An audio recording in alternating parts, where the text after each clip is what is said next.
તો ઇન્ટરવ્યુ દેલા કાળી છે મોટા થાય ઇન્ટરવ્યુ વાળા બેઠા હેડો મોડી છે બંધ કરી દીધું.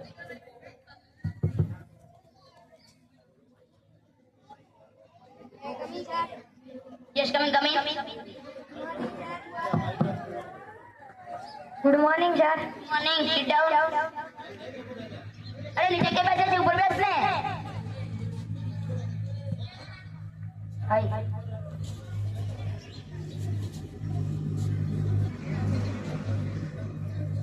શું નામ છે તમારું? MP sir. MB Mohanpal sir. Mohanpal sir. તો તમારા પિતાજીનું નામ શું છે? MP sir. ફરીથી MP Manmohanpal sir. Manmohanpal sir. તો તમે ક્યાં રહો છો? MP sir. શું મધ્યપ્રદેશ? નો સર, મણિપાલ. મણિપાલ. તો તમે કેટલું ભણ્યા છો? MP sir. એમપી જો કે આવડે છે? Matric pass sir. Matric pass. તો તમે શેમાં જોબ કરવા ઈચ્છો છો? MP sir. અરે ફરીથી MP money problem sir. Money problem. તો તમારી પર્સનાલિટી જણાવો. MP sir. એમપી ફરીથી માય પર્સનાલિટી સર. ઓકે એ પર્સનાલિટી. તો તમે હવે જઈ શકો છો. MP sir. ફરીથી MP my performance sir. MP શા માટે? એમપી શા માટે? Mentally puncture. MP sir. ફરીથી એમપી શું કરે છે? આખો દાડો MP my present sir. Okay go MP સિવાય આવડતું જ નથી. Next candidate. Yes coming. My ભાઈ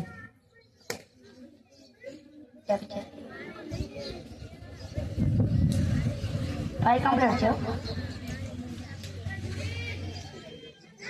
તો તમારું નામ શું છે? Education education. તો તમે કેટલું ભણ્યા છો? MTech sir. એમટેક. તો તમને ખબર છે કે એમટેકમાં કેટલા પ્રશ્નો પૂછાય છે? તો હું તમને કેટલાક જનરલ ક્વેશ્ચન પૂછું કે તમારે જવાબ આપવાના. તો મારો પહેલો ક્વેશ્ચન છે એ વિમાન હોય છે. વિમાનમાં 50 પથ્થર હોય છે. જો 50 માંથી એક પથ્થર નીચે ભાગે તો કેટલા પથ્થર વધે? Simple sir, simple. 49. Very good. તો મારો નેક્સ્ટ ક્વેશ્ચન છે કે હાથીને ફ્રીજમાં મૂકવાના 3 સ્ટેપ બતાવો. Simple sir, simple. Step 1 fridge ખોલો. હા. સ્ટેપ 2 હાથીની અંદર મૂકો. હા. અને સ્ટેપ 3 ફ્રીજ બંધ કરો. Very good. બીજો એજ્યુકેશન. તો મારો એનો ક્વેશ્ચન છે કે હરણને ફ્રીજમાં મૂકવાના 4 સ્ટેપ બતાવો. Simple sir. હા તો સ્ટેપ 1 ફ્રીજ ખોલો. હા. સ્ટેપ 2 હાથીને બહાર કાઢો. હા. સ્ટેપ 3 હરણની અંદર મૂકો અને હા. સ્ટેપ 4 ફ્રીજ બંધ કરો. Very good. તો મારો નેક્સ્ટ ક્વેશ્ચન એ છે કે સિંહની બર્થડે પાર્ટી હોય છે. સિંહની બર્થડે પાર્ટીમાં બધા પ્રાણીઓ ગયા હોય છે. એક પ્રાણી નથી ગયું હતું. કયું અને શા માટે નથી ગયું? હરણ, કેમ કે તે તો ફ્રીજમાં હતું. અરે વાહ. તો મારો નેક્સ્ટ ક્વેશ્ચન એ છે કે એક મગર હોય છે. નદીમાં ભયાનક મગર હોય છે. એમાં એક ડોશીમાં હોય છે. ડોશીમાં નદી પાર કરવી હોય છે. તો ડોશીમાં નદી કેવી રીતે પાર કરશે? અંદર તો ભાઈના મગર છે. જીતી પાર કરી લેશે કેમ કે મગર તો સિંહ નગર તરફ ગયું હતું. Very good. તો મારો લાસ્ટ ક્વેશ્ચન એ છે જો તમને લાસ્ટ ક્વેશ્ચન આવડી ગયો તમારી નોકરી બાકી. ભાડ તો નહીં હોય ને. ના તમારા મા બાપ છે. તો પ્રશ્ન એ છે કે હું ડોશીમાનું મૃત્યુ થઈ જાય છે. કારણ કેવી રીતે થાય છે? 50 પથ્થર હતા ને તેમાંથી એક પથ્થર ફેંક્યો હતો ને એ ડોશીમાના માથા ઉપર ડેરો. હા વેરી ગુડ. તો હવે તમે જઈ શકો છો. મારા આન્સરની રાહ જુઓ. Okay. Next candidate. Yes come in. Take a chair. ઓ ભાઈ ઓય પૂછીને કે ભાગે છે? Take a chair. ખબર પડે છે તને? અંગ્રેજી નથી આવડતું? નથી તો તું પણ નથી તો તારો કાકો ભણ્યો. હા બટા બંધ તારું માનું બેસતા નહીં આવડતું. આ ઇન્ટરવ્યુ આપવા આવ્યો છે. તો શું નામ છે તમારું? સત્યદેવ સર. સત્યદેવ. તો પછી તો તમે પાછળની જોબ શા માટે છોડી દીધી? તે કંપની ગાંધી છે અને મને જણાવ્યું પણ નહીં. જણાવ્યું પણ નહીં. કેવી વાત કરે છે? તો હું તમારું એડ્રેસ જણાવો. ફાઇલમાં લખેલું છે, દેખી લો. તમારે મોડે સાંભળવું છે તો લખો. ના તો ચલો તે જવા દો. તો હું તમને ધારો કે મેં તમને જોબ આપી. હા, હું કાલથી જોઈન કરી લઈશ. ઓ ભાઈ ધારો કે મેં તમને જોબ આપી તો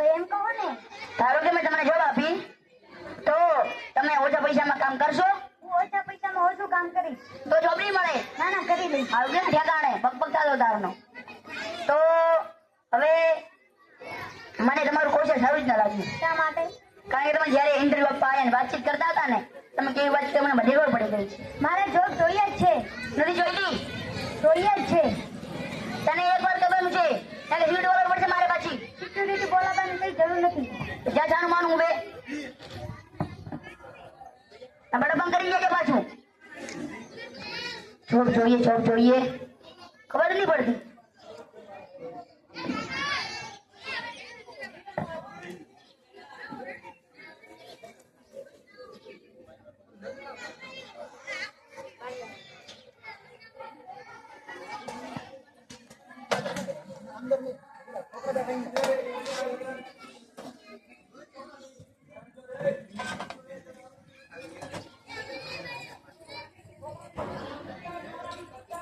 એ ભગવાન, હવે તો મને કેવામાં નાખો છે. હવે બોલાતું તારે એમ અને પી સિવાય બધા જ અક્ષરો દિયા કરવાના છે. બેસ એમ પી સિવાય આવડતું નથી.